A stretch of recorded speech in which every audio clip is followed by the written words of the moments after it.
Welcome to Thunderjack on Comics. I'm going to be talking about Spider-Man today. First one up is Spider-Man Meals to Astonish. This is a one-shot comic book, and it features 4 stories. The first of which is Spider-Man teamed up with Chef José Andrés, who's a real-world chef, and he's kind of a superhero himself. They end up battling Electro, who's trying to embezzle money out of José Andrés to keep his restaurant open. And they talk about Chef Andres' background. I mean, he's from Spain, so that there right there appeals to me. Having been lived in Spain for 3 years while I was stationed there with the Air Force, I lived in the city of Alcalá de Henares, which is north of Madrid, and he also has a benefit charity called World Central Kitchen, which goes out to disaster areas and feeds people for free. I mean, it's a really good thing that he's doing there, and he's got multiple restaurants, mainly in Washington D.C., Las Vegas, Nevada, and New York City. So those are all cities I don't go to very often. In fact, I haven't been to any of them in the last it was last century. So that's the first story, and he appealed to me because he's Spanish. He does specializes in Spanish cuisine, which I've been learning about, and there's a lot of he's got a lot of cookbooks out. A new one coming out this week, which I'm already pre-ordered because I'm more and more interested in learning more about his style of cooking. The second story is Jeff's Table, which features another chef named Paul Carmichael. I'm not familiar with him at all either, and so I looked him up and found that he specializes in Caribbean cuisine, which is also appealing because it can be pretty spicy stuff and yummy. So, and being a foodie, I love food. You can probably tell. And it was a good story. I mean, none at all familiar with Jeff the Land Shark, and apparently he eats everything in sight. And they're off on a competition with another team from another planet, and the winner gets to go home. The loser gets to become ingredients in the pantry of the Celestials. Not a good fate for the loser. So they're under a lot of pressure to win the competition. And of course, Jeff the Land Shark pretty much eats everything in sight, including all of the ingredients they're supposed to use. Sorry, spoiler alert. Too late. The third story is Spider Ramen, which was interesting. I've never run across Spider Ramen before, and his love interest being Mochi Jane for MJ. I'm like, yeah, okay, that's fun. And it's a fun little story. It's humorous. And then the fourth one is from an online-only edition of what's called Test Kitchen. And it was on Marvel Unlimited a couple of years back, and 4 issues there. There were short little stories.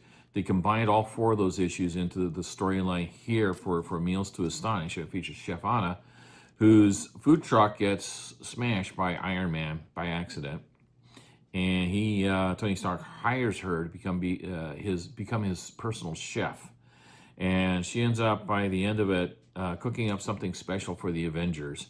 And it's a nice little story. And there's 3 other issues that were specials, holiday specials, that are available on Marvel Unlimited. I'll have to look those up sometime when I finally get back to subscribing to that streaming service again.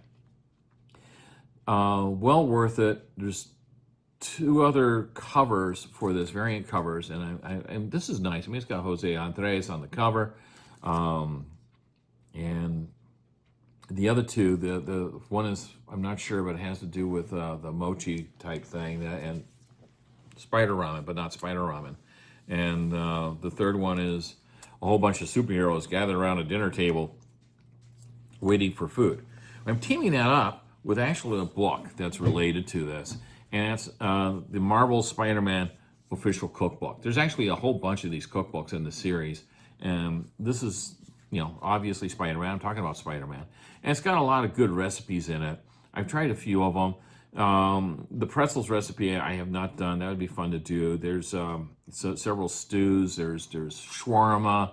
There's chicken recipes, chicken and rice, and some of it looks really good. And it's mostly Peter Parker, but it's also Miles Morales in there too. They got a section for him, and the chapter sections are divided up by boroughs, various boroughs in New York City, including Brooklyn and such.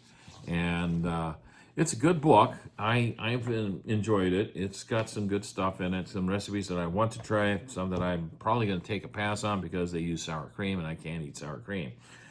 But you might love the sour cream part, especially if you're a foodie. And if you are a foodie like me, definitely something to look at and to adding to your cookbook library if you got one. My wife is worried about me sometimes because we got probably about 100 cookbooks here and keep cracking them open going, ooh, that sounds good. Let's try that tonight. Or actually tomorrow night because I got out to do the shopping. And so that's that part. The other one I picked up this week is a facsimile edition of Spectacular Spider-Man #1. Now, I missed this one originally came out many years ago because I was, a young guy, didn't have a lot of money, and more of a young kid. And it was, so I missed it. I had to pick and choose what I got back in those days, and there was several other Spider-Man series, including Amazing Spider-Man, which I was buying at the time. And so I gave this a read, and it's got a great team with Gary Conway and Sal Buscema and Mike Esposito. And, Sal Buscema, if you're not aware, he passed away earlier this year. And, serious loss to the comic book community. I mean, he was one of the greats, but I think he'd been retired also from the scene for a number of years. It was just short of his 100th birthday, too, which is really tragic. No, not his 100th birthday. Sorry, his 90th birthday. He wasn't that old. He's not older than my mother. Pretty darn close. He was just about to turn 90 when he passed away. And it's a good fun read. I liked it. It's good, it's a facsimile. I like physical editions of comic books. Older ones that are key issues.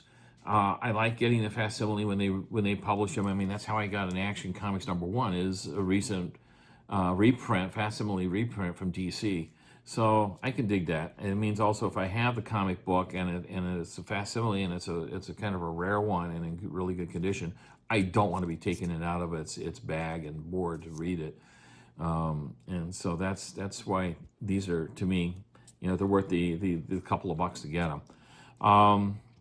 That's about it for this time around. So we're going to wrap it up. And if you like what I'm doing here, hit the subscribe channel. Would appreciate it. Check it out. And check out Spider-Man Meals to Astonish. It's worth reading. I enjoyed it thoroughly. Great creative team. Great learning about a couple of new to me chefs. And fun and exciting stuff. That's about it for this time around. So thanks for watching Thunderjack on Comics. And we'll see you next time. Ciao.